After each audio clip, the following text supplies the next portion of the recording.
Appreciate you all being here.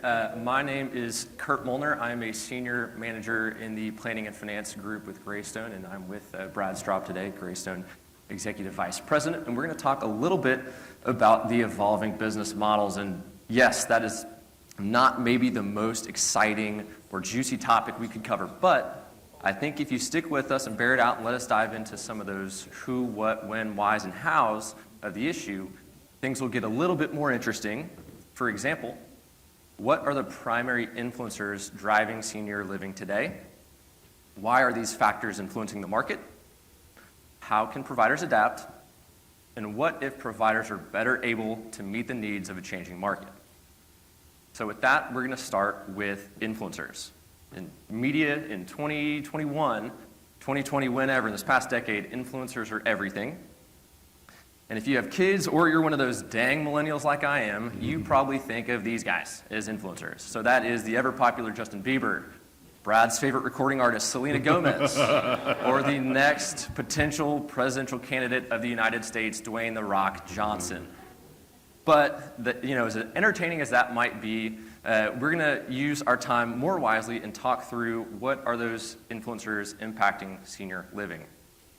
So some of these are new, some of them are not. Of course, senior living is always being forced to respond and adapt to external forces and stimuli, much of which are beyond our control.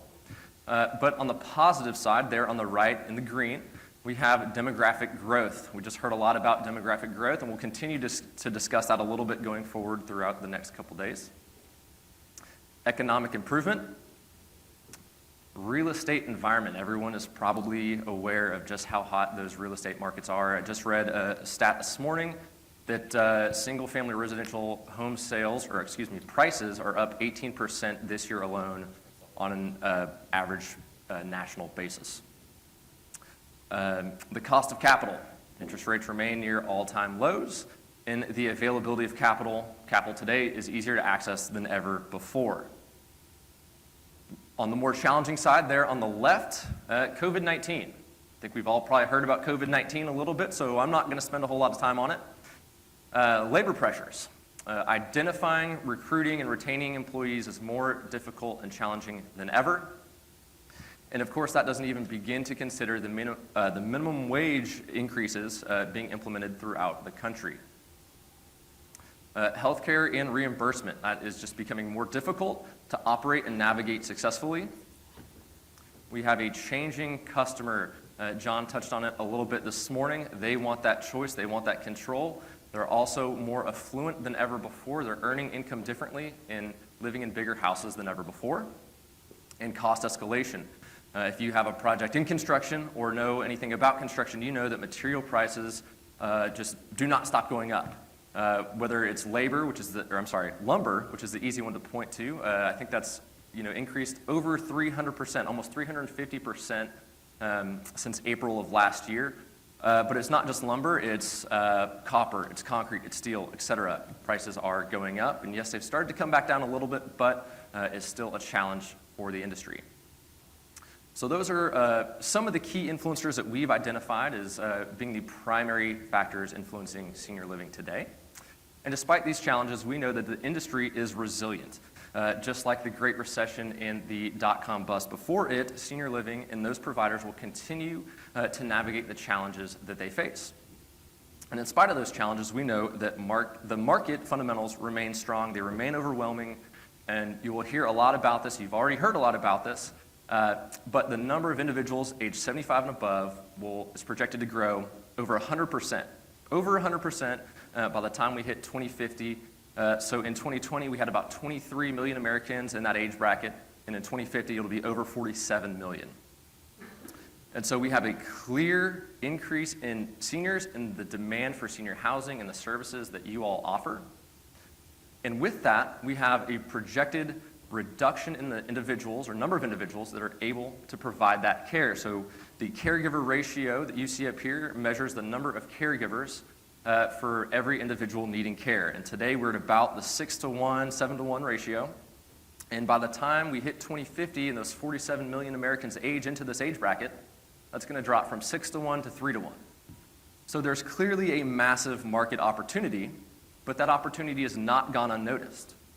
As you all are probably well aware, for-profit providers have noticed this opportunity and they're taking advantage of it. They're flooding the markets with their product to be able to be in a position to capitalize on this growth opportunity. And so, in addition to that growth in the in the for-profit sector, that is blurring the advantage that not-for-profit providers have traditionally held. In addition to COVID challenges, that has highlighted the flaws in certain providers, mainly those that have been historically more weighted towards healthcare or more dependent upon reimbursement. And so that's requiring providers to reevaluate their business models in order to survive. So that's a little bit of the what and the why as far as factors influencing senior living and why providers need to reevaluate their business models. And so for the rest of our time, we're going to spend a little bit on how we're seeing providers implementing change and other creative solutions to meet the changing market conditions. And so first, that is redefining the delivery of healthcare, modifying pricing in resident programs. So we're rethinking that relationship between entrance fees and monthly service fees in response to changing customer dynamics. We're expanding service lines. We're seeing providers do that across the country. How are they identifying new ways to generate revenue? And then finally, we're going to touch on the CCRC of the future and some components and what that might look like. So with that, I'm going to hand it over to Brad. So as Kurt talked a little bit about, as we talk about evolution of business models, some of these are going to be bricks and mortar and what are the services and products that are offered. Some of the evolution that you'll see on the business models that we're talking about are going to be about pricing structures, resident service program, and then others are going to be looking about what are some of the other service lines that may or may not be offered through physical services. But one of the primary influencers, and you heard Tim talk about it as he was looking at and evaluating what's going to be the next 10 to 15 years. You've heard Tan talk a little bit about trends. The nature of nursing is changing, and that is not something that is new, but really over the last 3 to 5 years that we've had impacts from the nursing, whether it's the reduced length of stays, whether with the increased participation in Medicare Advantage programs, which are reducing the reimbursement rates that are paid for those short-term stays. We're seeing, back in the early 80s when you had the cost-plus models and then we moved to the RUGs and now we're in the PDPM models, that the changing of the reimbursement environment is driving, different behaviors, even from how individuals are getting discharged, directly back to home through either Part B therapy or other short-term services. And then some of the changing regulations, the advent of allowing for a higher acuity resident in an assisted living environment is allowing more individuals to make the decision to stay in a more residential favored environment, such as assisted living or memory support assisted living or even their independent living apartments, and receiving those Part B services, so that just the overall qualified pool of customers that are needing that either short-term rehab stays or the long-term traditional kind of custodial care is reducing the pool of the overall qualified customers. And so all of that, coupled with the staffing pressures that we're all dealing with, whether it be from labor shortages or having to deal with the increased staffing regulations, are causing individuals to have to rethink, what is the role of skilled nursing in the continuum of care, and then how are we looking at how do we deliver services. So some of the changes that we're seeing as folks are evaluating the delivery of healthcare services are some are revisiting project phasing. I'm not going to spend any time talking about that. Stuart and Christy are going to talk about that. But as we look at either on a new campus development or even some major repositioning, whether or not healthcare gets constructed in that first phase, particularly when you're relying on outside admissions, is being reconsidered. And so as Stuart and Christy go through some of the examples, you'll see that the timing of when healthcare gets brought online is changing.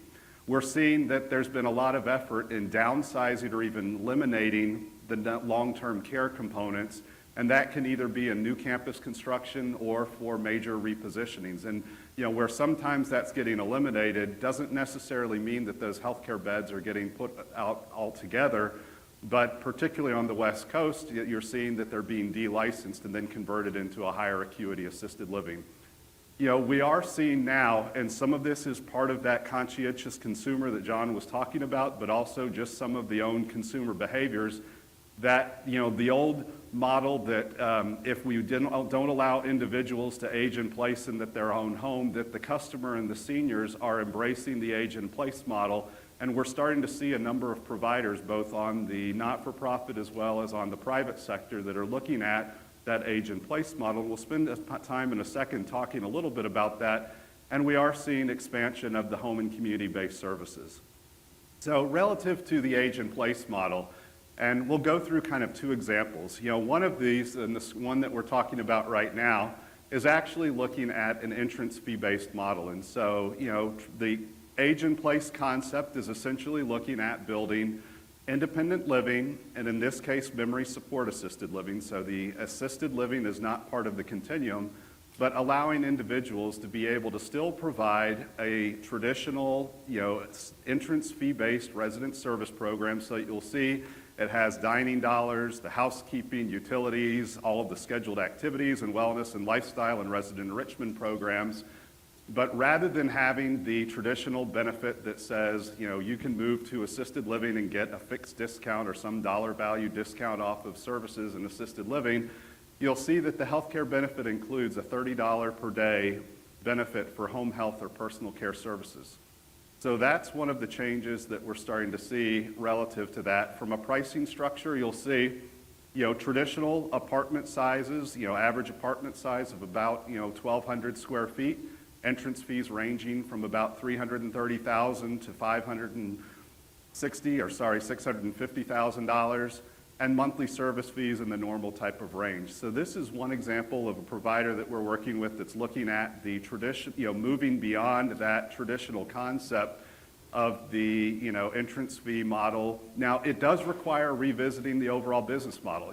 Part of the concern with the entrance fee model is that we rely on movement from the continuum of care to move into the assisted living or the nursing, and then refilling those units to get the net turnover entrance fees.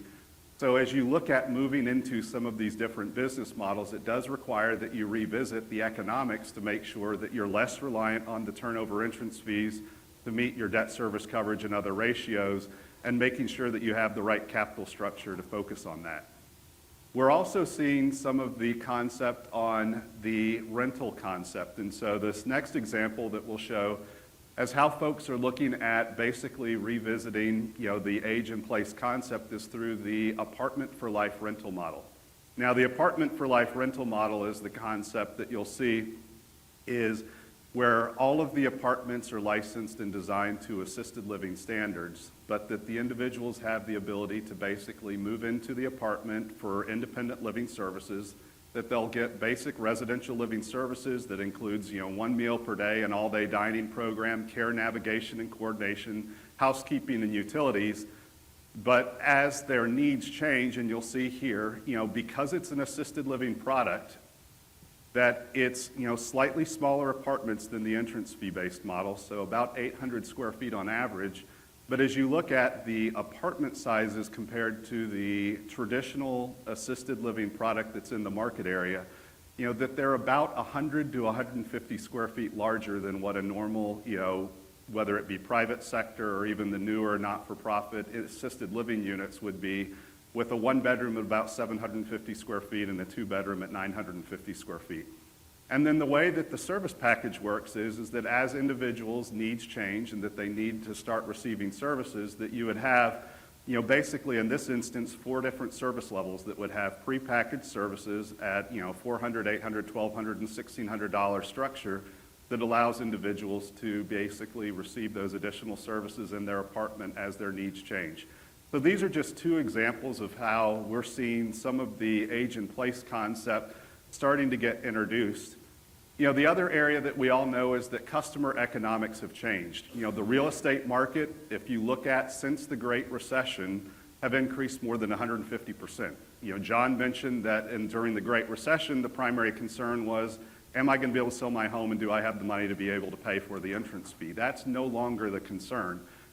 Now, the challenge has been that during that time frame since the Great Recession, that interest rates have remained still at essentially near 0%. So the seniors are not earning a lot of income.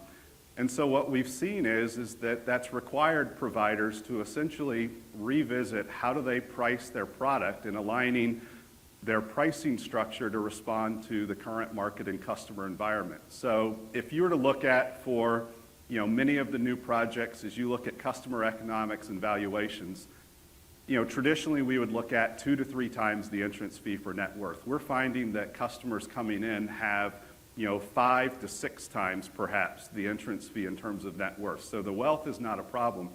And what's interesting is that today, most customers are concerned about predictability of their monthly service fees, and they're going to have enough income to be able to survive and to last that. And so the number of 0% refundable and 50% refundable contracts that offer perhaps a lower monthly service fee, or on the 0% refundable case, offer a lower entrance fee, which allows them more assets to earn some income even at a reduced rate, has increased. And so whereas previously, if we looked at in the Great Recession, that might have represented 15 to 25% of the contracts. Today, in a number of our campuses, we're seeing upwards of potentially 50% of the contracts are at those 0% and 50% contracts. So we're seeing that a number of providers are basically doing a strategic pricing analysis, particularly for existing campuses, to say, are we aligned in our balance between our monthly fees and entrance fees with the market area? So as we look at entrance fees, have we kept up with the real estate appreciation that's carried forth in our market, or can we go back and perhaps revisit some of our entrance fee pricing to realign that with the appreciation that's occurred, that allows us perhaps to introduce some different contracts that may offer some lower monthly service fee or more predictable monthly service fee options.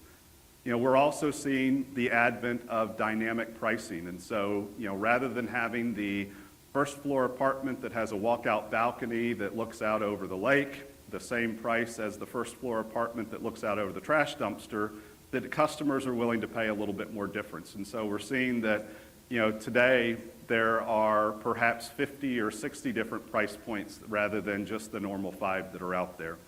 We're also seeing people revisiting the healthcare benefit, and we'll talk a little bit more about that. Just think about in terms of resident service program, and some of this was accelerated during the pandemic, but just over the last 5 years, how individuals receive television services. Today, just think about that's been introduced. You have HBO Max, you have Paramount, Discovery Plus, Disney Plus, all of these different. And so just like how we all are looking at and choosing to get television services, moving away from the traditional cable or satellite television, we're also seeing that the customer is looking at adjustments for what's being provided in terms of their resident service program. So dining dollars, and Justin and Andrew will talk a little bit more from this. It used to be you'd get 1 meal per day. We then moved to dining dollars. Thinking about choice, the next step in evolution of the resident program that we're seeing is moving away from just dining dollars to essentially service dollars, so that it gives the individual and the resident the choice of how they can spend their money. If they want to use it on private personal training lessons in the fitness center, that they can use their $500 credit. If they want to use it at the beauty shop, they can do that. If they want to use it at dining. And so we're seeing that's one of the changes. The other is looking at, we used to include or look at phone or cable television was included. Now it's looking at, do you just include internet and perhaps remove that? And then finally looking at the healthcare benefit, rather than a fixed discount or the life care type A contracts, looking at including, again, looking at some of that age in place concept. Do you start to include, as more home and community-based services are introduced in your program, some component of service hours that get covered in addition to the traditional healthcare benefit? So these are just some of the ways that we're seeing from a pricing and a contract program are happening. Kurt will talk a little bit now about some of the expansion on the service lines. Thanks, Brad.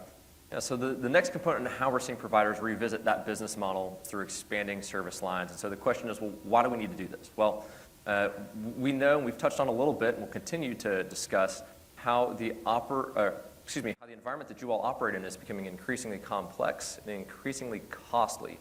So how can not-for-profit providers continue to identify new revenue sources to help mitigate those circumstances? Well, the first example is through the expansion of home and community-based services, and this is a popular way for providers to expand their reach in the markets that they serve through providing additional services, utilizing their core competencies of care delivery.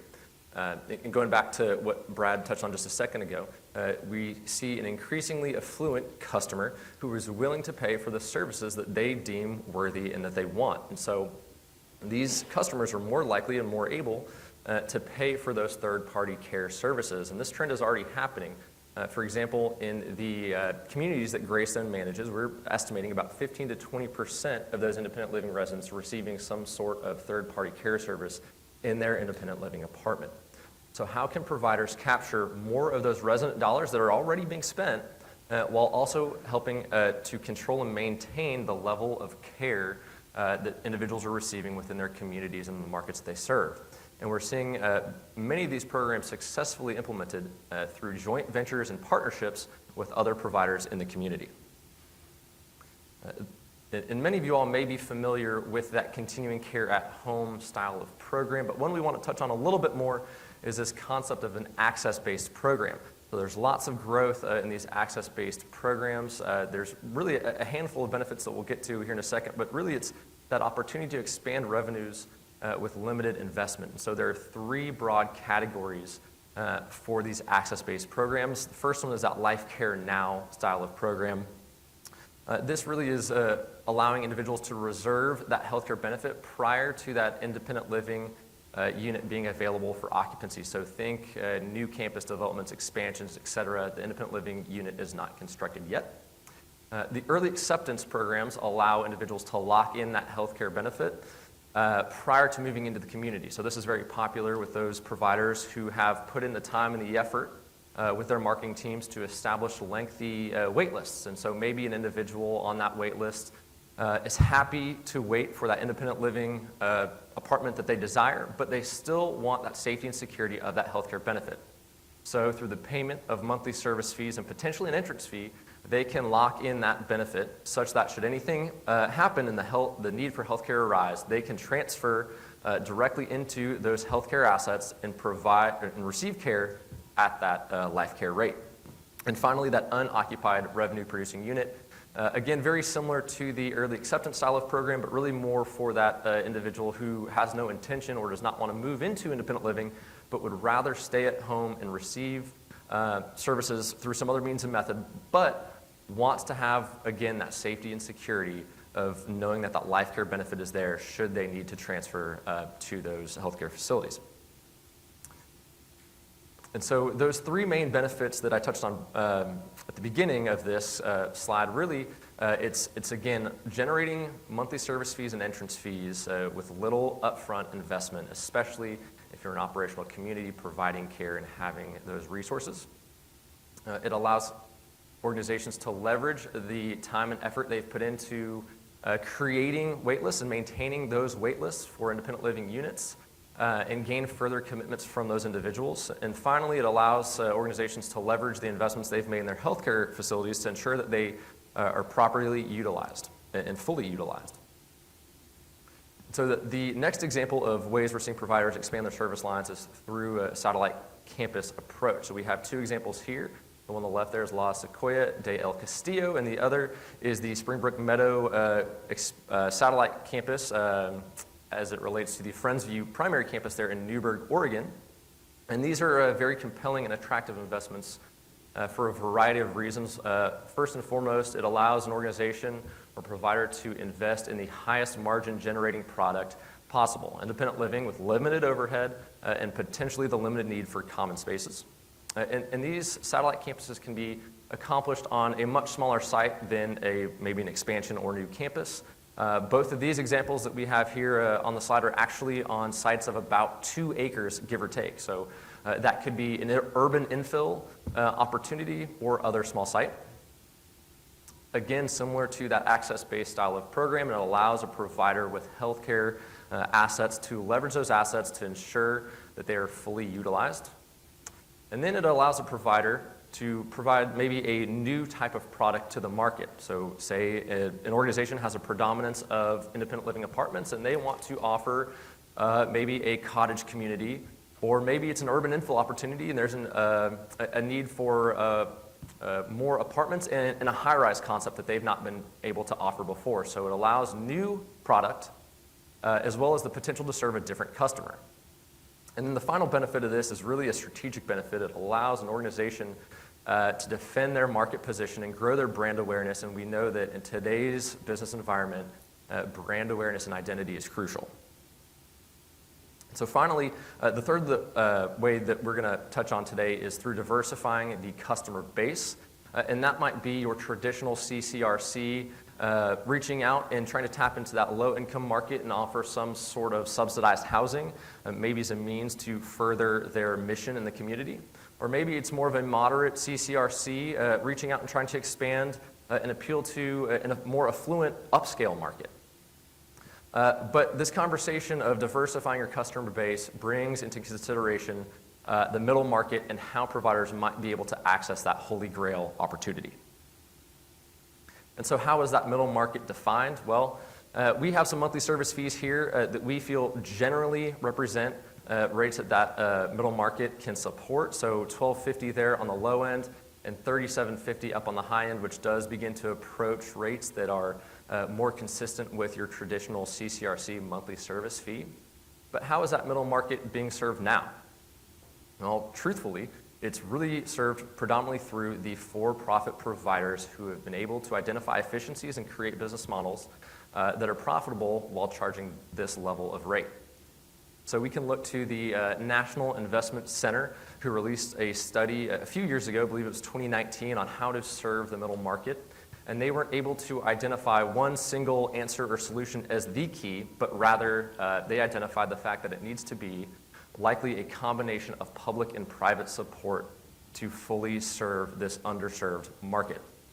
And one way that we're seeing some new opportunity and renewed interest is through providers that have existing campuses, potentially with older assets or assets that are deeper into their useful lives, that can be repurposed and renovated for a cost that is supported by those monthly service fees that we just reviewed.